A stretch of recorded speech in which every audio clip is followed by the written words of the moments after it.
What up, Mindsetters? My name is Megan, and welcome grade 12s to today's Life Sciences show.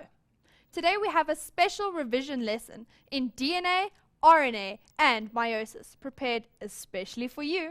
We'll be selecting highlights from the lessons shown early in the term to help you revise for your end-of-term tests.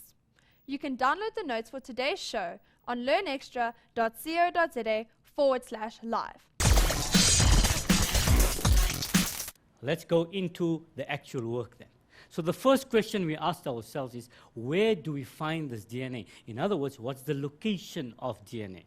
Let's keep with the vocabulary, guys, and as we're going along with the lessons, every new term you get or you come across that I'm mentioning or it's on the screen, take the word down at the back of your notebook somewhere and build up this vocabulary, because terminology in life science is key to whatever we're going to do.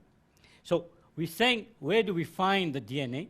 And we said that we said earlier, there are two kinds of nucleic acids. We get deoxyribonucleic acid, DNA, and we get a ribonucleic acid, that is RNA. These are the two nucleic acids that we have. DNA is the one we're looking at the moment, is found in the nucleus of eukaryotic cells, where it forms part of the chromatin. Some also found inside the mitochondria and the chloroplast. Now, notice that we're talking about, the other words are more or less simple, but we're talking about this guy here, eukaryotic cells. What is a eukaryotic cell? A eukaryotic cell is a cell that has what we call a true nucleus. In other words, a nucleus that is surrounded by a nuclear membrane, and inside we find the nuclear material. That means chromatin network, the nucleolus, etc. Whereas a prokaryotic cell is a cell, what we would call before, first.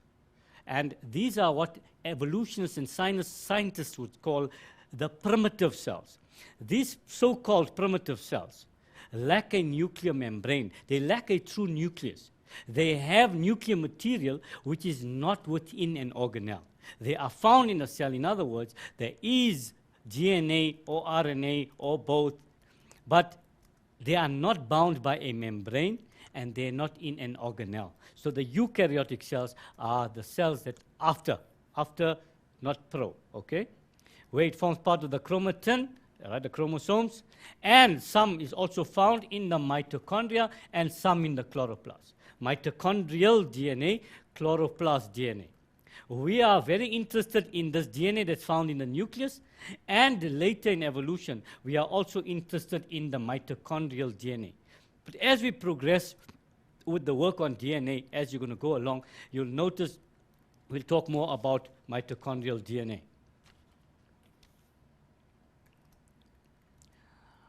So we know now where it's found. Now we want to know how is this thing structured. In other words, what is the structure of this organelle? The first statement there, again a big word, guys. Remember, write the big words down. Polynucleotide. Nucleotide we've already discussed. Nucleotide is a building block of the nucleic acid. DNA and RNA, both are made up of nucleotides, many nucleotides. If we look at this nucleotide, we can consider a nucleotide to be like a brick on the wall. The wall is made up of several bricks. The same way, DNA is made up of several repeating nucleotides, maybe with similar nitrogenous base or with different nucleotides. Each one has its own sequence. So polynucleotide, many. Poly means many. So nucleotide, poly, many nucleotides. So it means it's a large molecule. A polynucleotide is a very large molecule made up of a string of repeating units called nucleotides. We've discussed that already. Each DNA nucleotide consists of 3 parts. And I told you we're coming back to this now. one deoxyribose sugar. Remember, in DNA, we are talking about deoxyribose sugar. We must understand this because when we talk of RNA, we're going to talk about a ribose sugar. So keep that in mind. One phosphate group, and it's not phosphorus, but it's a phosphate group. Keep that also in mind. And one nitrogen-containing base. There are 4 possible bases. What are they? Adenine, A, thymine, T, guanine, G, and cytosine, C. Those are the 4 types of nitrogenous bases one would expect to find on a DNA molecule. Okay? Now let's look at the structure. There we have it. Phosphate, there, attached to a deoxyribose sugar, there, and that is attached to a nitrogenous base. This is one nucleotide. Represents one nucleotide. Now let's look at that in a molecule. There we go. In other words, we're looking at something like this. There, in color, there's it. We're taking this guy out, and we are putting it there. But look at the way it is structured. There we have, again, the phosphate sugar thymine, the phosphate sugar cytosine, the phosphate sugar adenine, the phosphate sugar guanine. They've given you a key for that as well, P, phosphate, and sugar. What sugar we're talking about is deoxy. Guys, remember in your tests, in your exams, whenever you're labeling the sugar in DNA, you must use the words deoxyribose sugar, not just sugar, because there are different sugars in DNA and RNA. That stands to reason. Now, again, going back to the location of this guy that we are talking about. Here's a plant cell, an example of a plant cell. And when we look at it, we find that here's the nucleus in this area here. And inside the nucleus, you have the nucleolus, and you have the chromatin network. The DNA is found there. The DNA of the nucleus is found inside the chromosomes. In other words, what happens here is the chromosome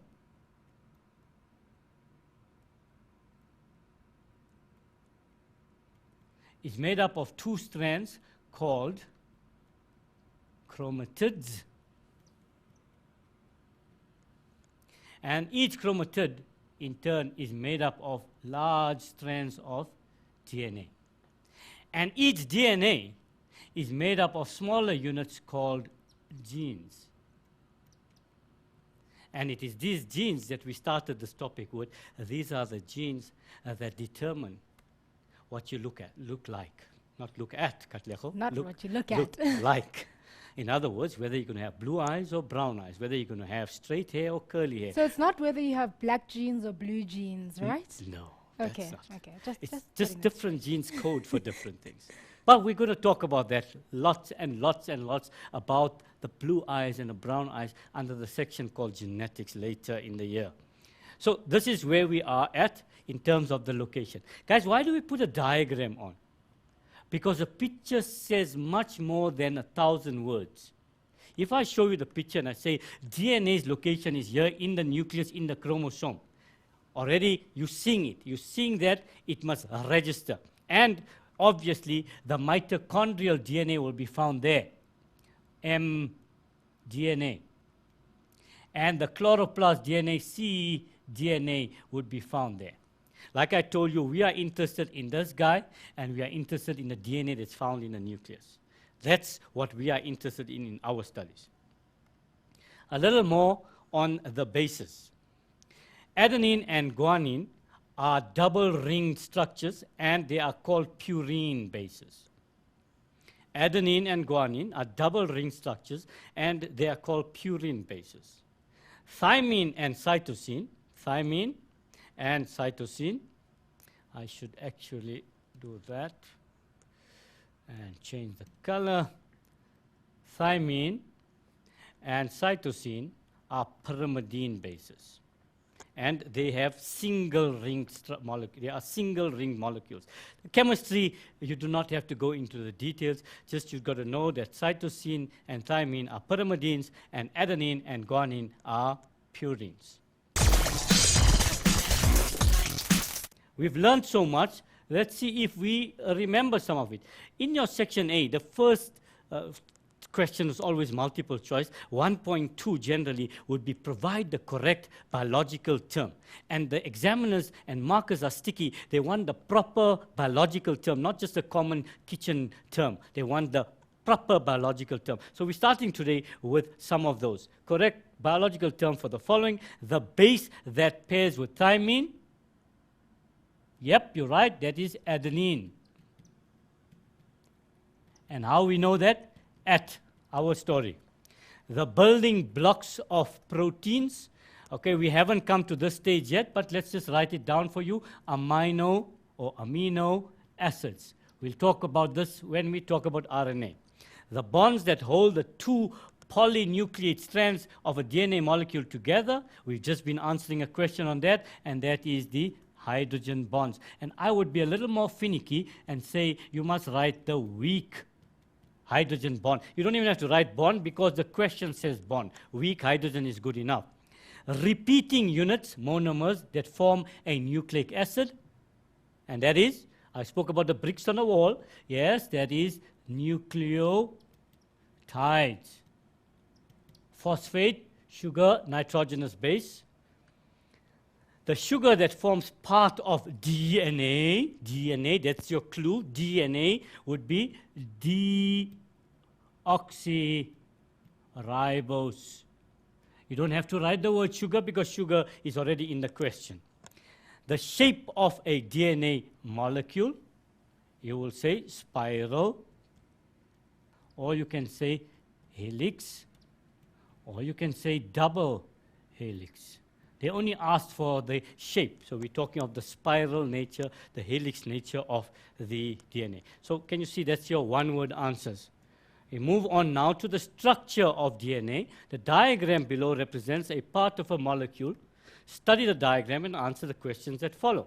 There's a diagram there. They're giving you A is adenine, G is guanine. By now you should know that. No, even if they don't give you the key, A is adenine in a DNA, G is guanine, C for cytosine, and T for thymine.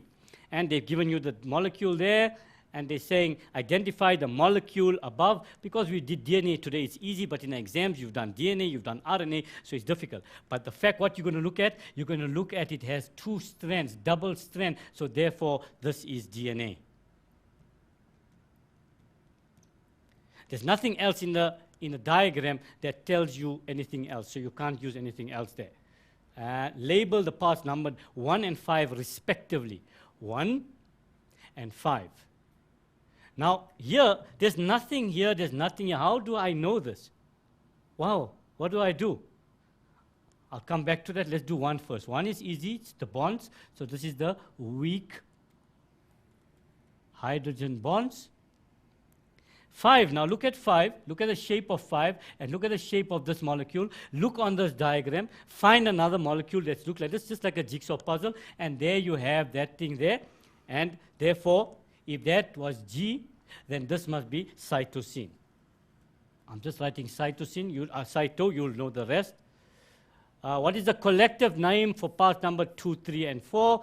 Obviously, without even looking at 2, 3, and 4, I can tell you when I use the word collective in a DNA molecule, it would be a nucleotide. Okay. What is the significance of this molecule being able to replicate itself so that the daughter cells have the same chromosome number and the same DNA as the parent? Let's go to a short break now. Remember, if you are struggling and you need help, remember to post your comments and questions on our Facebook page, facebook.com/LearnExtra, or on Twitter @LearnExtra. Don't go away. We'll be right back.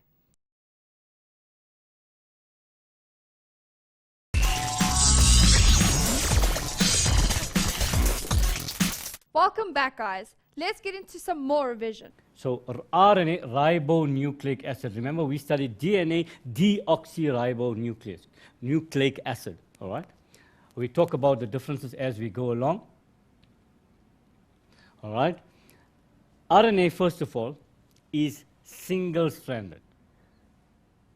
The word polynucleotide we discussed last week. Remember, many nucleotides. So it's a long chain. However, RNA is not as long as DNA. So keep that in mind, because I'm going to ask you a question a bit later. So first of all, it is single-stranded. Secondly, it is long, but not as long as DNA. Second, further on, the nucleotides of RNA differ slightly from those of DNA. An RNA nucleotide consists of a ribose sugar. In DNA, we had deoxyribose sugar. A phosphate. In DNA, we had not D-phosphate, we had a phosphate. A phosphate we have in DNA, we have a phosphate in RNA as well. Always look at similarities and differences, because they can ask you for provide the similarities and differences, or provide the similarities only or the differences only. Okay, and they have the 4 bases. In DNA we had 4 bases, here too we have 4 bases. We have either uracil, cytosine, guanine, or adenine. Now, which of these, guys, is different from last week? You're thinking about it? Good. You must have found out now that it is uracil. In DNA, there was no uracil. And uracil in DNA was replaced by thymine. I'm writing it here clearly that it's in DNA, so you do not get confused. That's in DNA. Remember, last week we spoke about the base pairing at cute girl. At adenine always combines with thymine, and cytosine always combines with guanine. So here we do not have thymine, so we have uracil. Keep that in your mind as well. If we look at the structure, there we have it. Again, a picture speaks much more than the words. Okay? There we have the phosphate. Look at the skeleton, the backbone, compared to last week's one. It's the same. Phosphate attached to the sugar attached to the nitrogenous base, and phosphate, sugar, nitrogenous base, and so on we go down. Difference being that there's no other strand on this side, so it's a single strand, number one. The other difference being uracil there instead of thymine. And as you see, that's the structure of RNA. Now, the other difference is that RNA has several types. But again, somebody may argue, because of the discoveries we've made recently, there are different types of DNA as well. Remember from last week, we had nuclear DNA, mitochondrial DNA, and chloroplast DNA. So there are different types of DNA as well.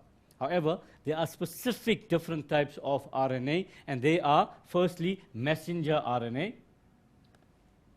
Secondly, ribosomal RNA.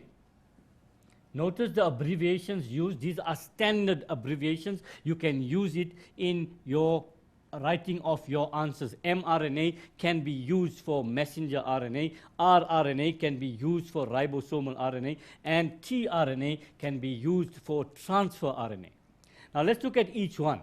And guys, if you listen carefully here, and if you understand where do we find messenger RNA, ribosomal RNA, and transfer RNA, and what each one of them does, that explains protein synthesis. It's as simple as that. If you can understand where we find them and what they do, what's their function, what they do, what are they there for, that, the three combined, gives you the whole of protein synthesis. You don't have to worry about a thing if you learn this properly. So let's listen very carefully now. Messenger RNA, first of all, carries information about the amino acid sequence from the DNA. In other words, messenger RNA copies the code from the DNA. That's the first thing. And we're not going to go into detail now because we'll go into that detail later. Ribosomal RNA, they don't have a real shape as such, but they form in the ribosomes, and the ribosomes are formed in the cytoplasm of the cell that make proteins. In other words, ribosomes are the site, or is the site of protein synthesis. Last one, transfer RNA, small molecule, clover leaf shape. It picks up amino acids. Listen to this. It picks up amino acids. From where? From the cytoplasm. And what does it do with them?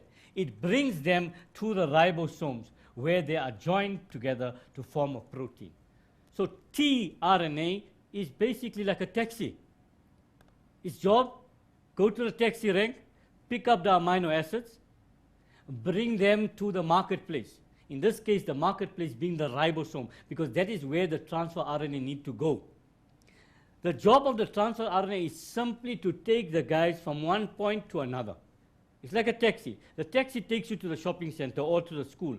But the taxi driver doesn't have to make sure that you shop at the shopping center or that you indeed go to school even. His job is to drop you outside the gate. What you do after that is your business. So the same way, transfer RNA is a taxi.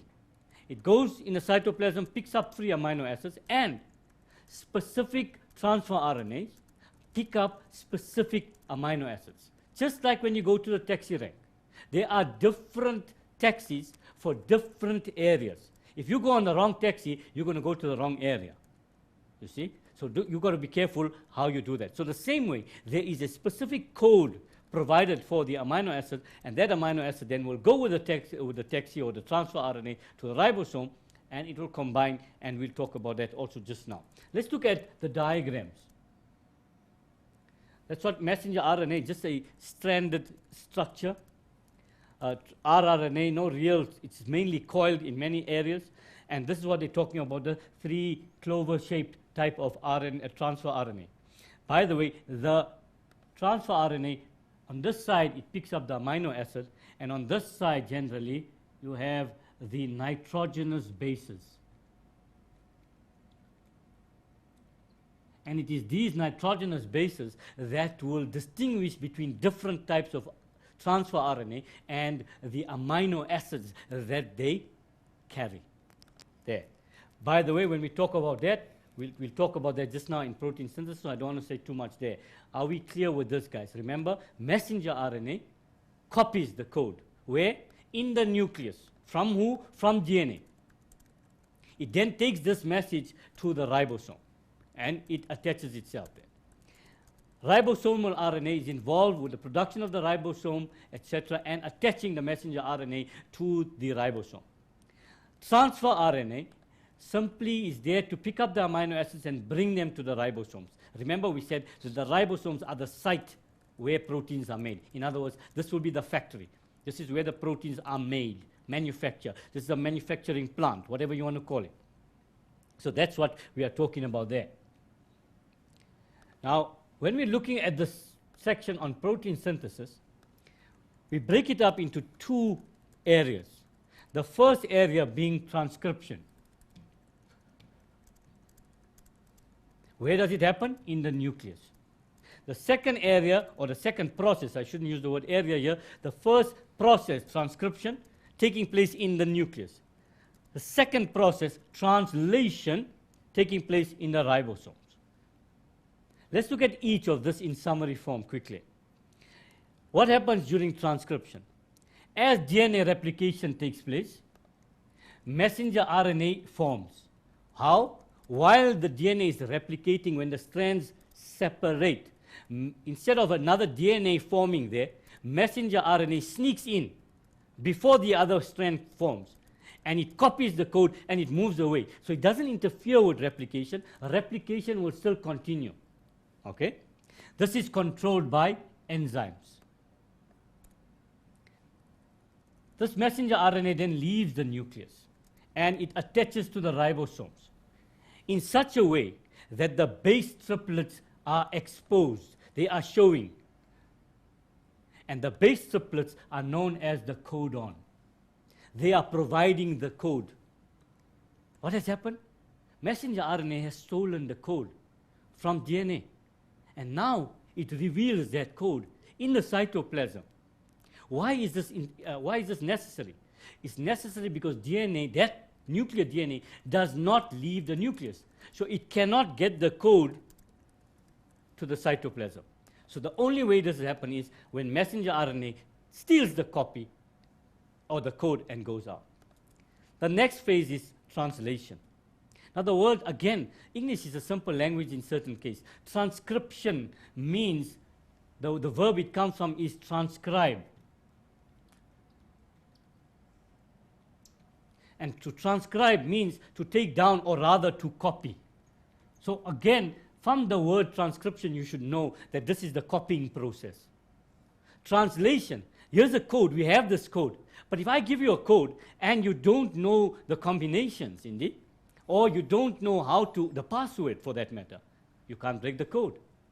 So translation means we need something to break this code. If I start talking to you in another language here all of a sudden, you wouldn't understand a word I say. Then I would have to have a translator next to me to do that. So this is what translation means. We're taking this code and we are changing this code to give us something else that we can work with. And that's what's happening here. How does that happen? First of all, the transfer RNA picks up amino acids. Where do they take them? To the ribosomes. And remember I told you earlier, those base triplets, that is known as the anticodon. Now we got two words, the codon, and now we got the anticodon. The codon provides the code, the anticodon breaks the code. But the codon and the anticodon must match. So in other words, if we have here the codon being A, G, C, then the anticodon that comes here should be U, C, G. Remember from our base pairing from last week. But here, remember, look at this special case here. We said at cute girl. In RNA, this doesn't apply because there's no at, there's no T. So whenever there's A, it will combine with a U. It will not be replaced by a U, but it will be combined with a U. Just keep that in mind. The codon, the amino acids then come next to each other. They join. 2 will be dipeptide, 3 will be tripeptide, many will be polypeptide. And when this polypeptide gets to 50 and more, we have a protein. All of these reactions are controlled by enzymes. And when 2 amino acids join or combine, water is released. This is known as dehydration synthesis. And again, a picture says more. There's your story. DNA molecule is unwinding. Same story as replication, so that's what's happening. As it unwinds, the messenger RNA,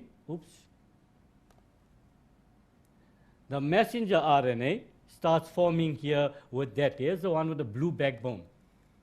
See here, with the C came G, with the T came A. The T was in DNA. We do not say now when there's a T we must put U. No, T always combines with A and this continues. A, now here, A normally combines with T, but in RNA there's no T, so that is replaced with a U, and so it goes. That's the messenger RNA forming. What does this messenger RNA do? It then moves out of the nucleus. There we go, it's on the left-hand side there, sorry. They move out there and they go out here in this area here, and we have the messenger RNA formed. When it goes out of the nucleus and it aligns on the ribosomes. We go straight to the questions then. Let's look at the first one. I'm only going to look at the correct biological terms. The nitrogenous base, which is found in RNA but not DNA. That one is easy, it's uracil. A triplet of 3 bases found on an mRNA, what we call the collective, we call it the codon because it provides the code. The single strand of DNA that contains the instruction for making a protein, the one that shows the code, we call it the template. The template or the mold. The type of RNA that picks up amino acids in a cytoplasm and brings them, that's easy. Picks up, the word picks up tells you something about what I told you earlier, the transfer RNA. And factors that cause mutations in DNA and chromosomes are called mutagens.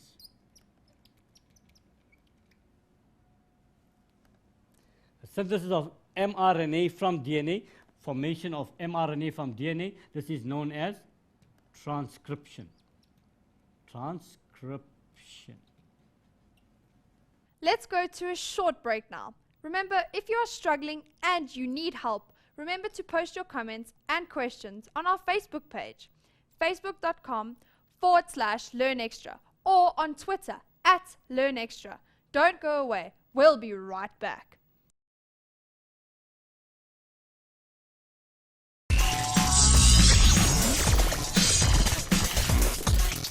Welcome back, guys. Let's get into some more revision. Over to you. Good. We move straight into the lesson itself, and we start off with some terminology today. First of all, what is cell division? Cell division is a process where cells divide or reproduce. And we look at two types, that is mitosis and meiosis. The cells are the only things that actually are tick and in the divide to multiply. Remember, test him, not me. No, that wasn't a question, it was a statement. That's why I addressed it both of you. Okay.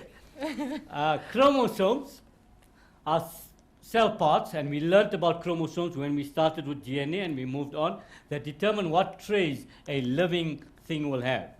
In other words, what we said earlier, chromosomes are made up of two chromatids. Chromatids are a strand, one strand on the set of chromosomes. And we also went further to say that a chromatid is made up of DNA. So chromosome made up of two chromatids. The chromatids are made up of long strands of DNA. We spoke about this before. Obviously, after replication, a chromosome is made up of two identical chromatids. What are daughter cells? Daughter cells are the cells that are produced at the end of cell division. In other words, the result of cell division. Cytokinesis, cyto coming from cytoplasm, and kinesis, division. So cytokinesis is a division of the cytoplasm, when the cytoplasm is split in two. In an animal cell, this is done by invagination of the cell membrane. In a plant cell, a cell plate will divide the two. We're moving on a little bit more in terms of terminology. Karyotype. Karyo coming from nucleus, type, the type of nucleus. But actually what we are talking about is how are the chromosomes arranged in this cell of this organism. So a karyotype diagram is a diagram of arrangement of chromosomes. Some books call it a karyogram instead of a karyotype diagram. Okay? First of all, we must understand that chromosomes are paired according to size and obviously according to the characteristics that they code for. We cannot have a chromosome that is coding for eye color right next to a chromosome that is coding for bum size. To put it crudely, I see you cringing there. The bum size. I was just wondering. More if you're exercise, start more talking about my exercise. bum. And you went there. And you went there.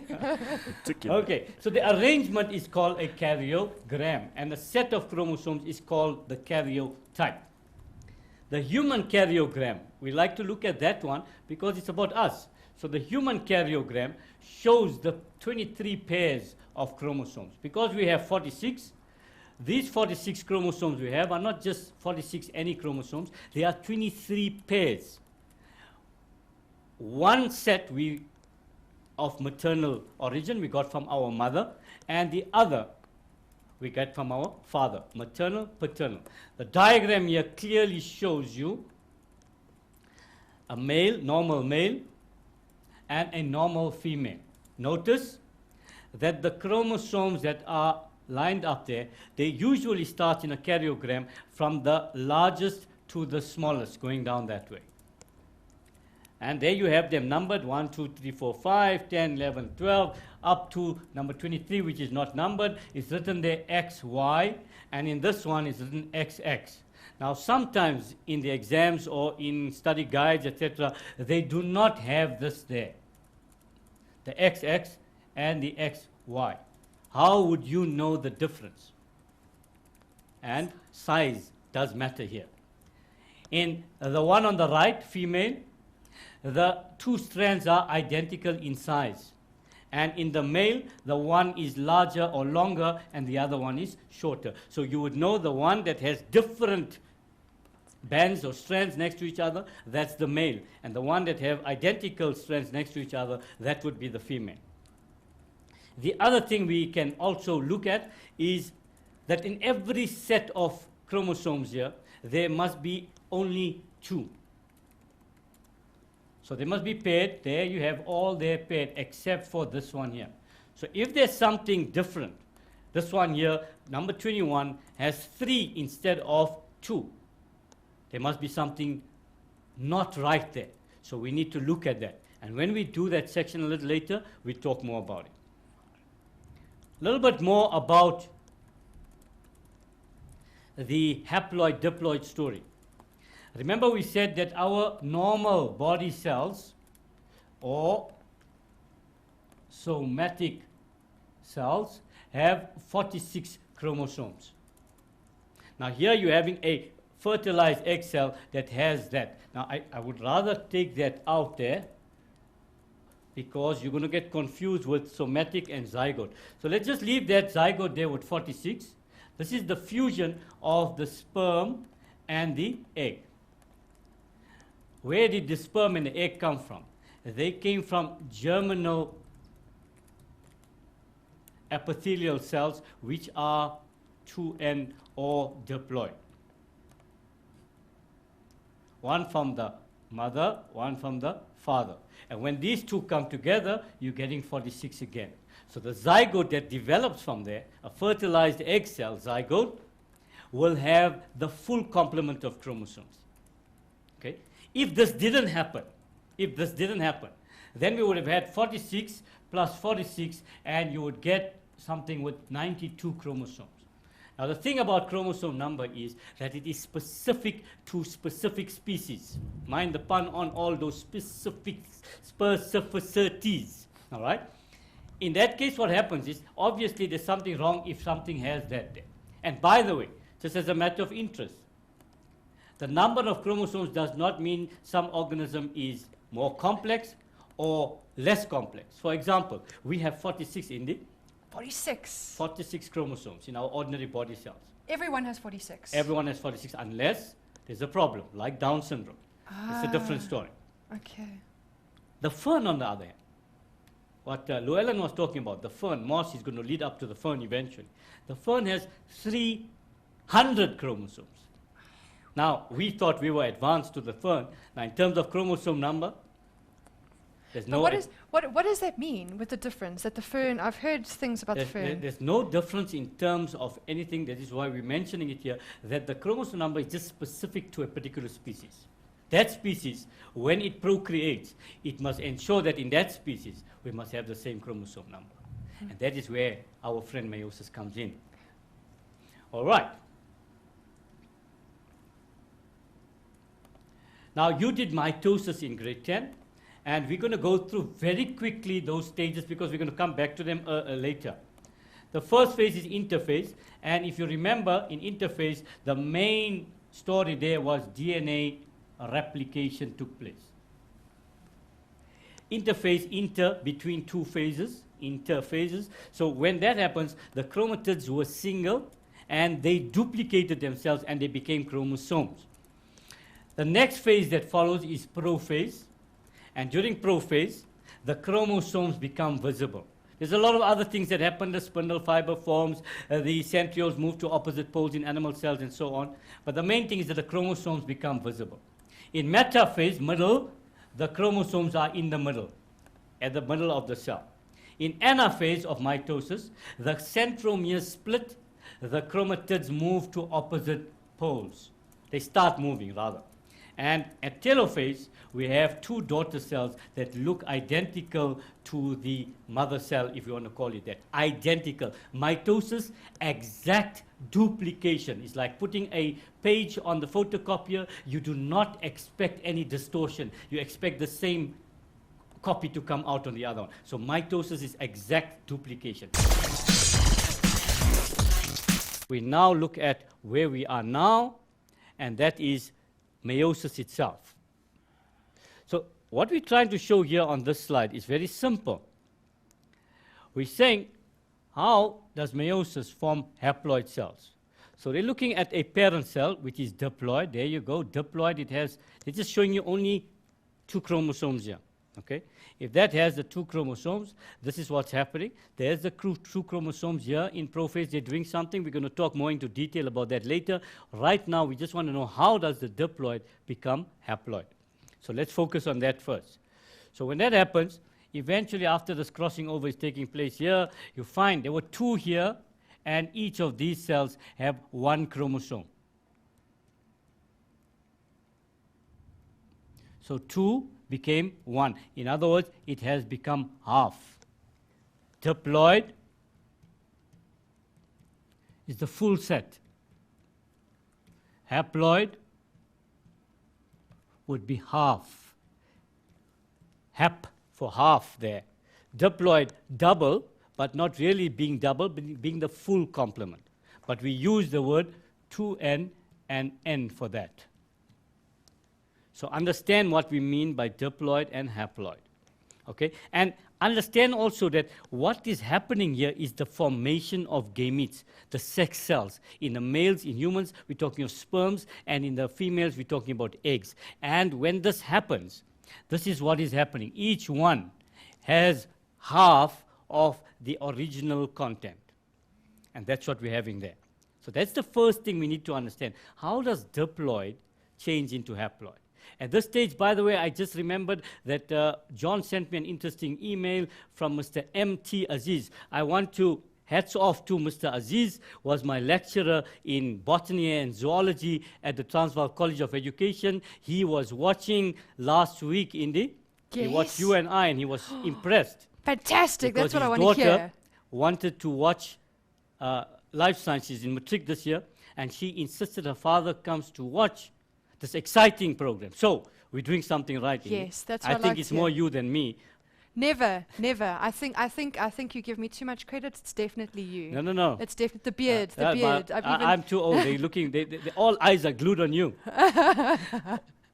Could be Belinda too, Indy. I think it's Belinda actually. She's Belinda in charge is of our the whole director. shoot, so Yeah, exactly. nothing goes on without her. There we go. Now, guys, we want to go into the details of what is happening. There we have our parent cell there, diploid parent cell. The first division, prophase. What has happened here? You can see clearly the centrioles forming, centrioles moving to opposite poles, and the spindle fiber forming, the nuclear membrane disintegrating. The chromatin network, which was just like a ball of wool, now becomes clearer as chromosomes. So they contracted, they become like chromosomes. And watch what is happening in this particular stage. In mitosis, we did not mention this. The chromatin became chromosomes. But the homologous pairs need not, in mitosis, lie next to each other. However, in meiosis, it's important that they lie next to each other. And the slide before this, if you remember, we saw this there. This process takes place. What is this process known as? It's known as crossing over. What is crossing over, you ask? Is when the chromatids of adjacent homologous pairs cross over, or homologs, I should say. Homologs cross over. When they touch, this point is called the chiasma. What happens here, guys, is that parts of the one are exchanged with parts of the other one. And when this happens, there's a change in the chromosome structure. And this brings about genetic variety. So let's go back to where we were.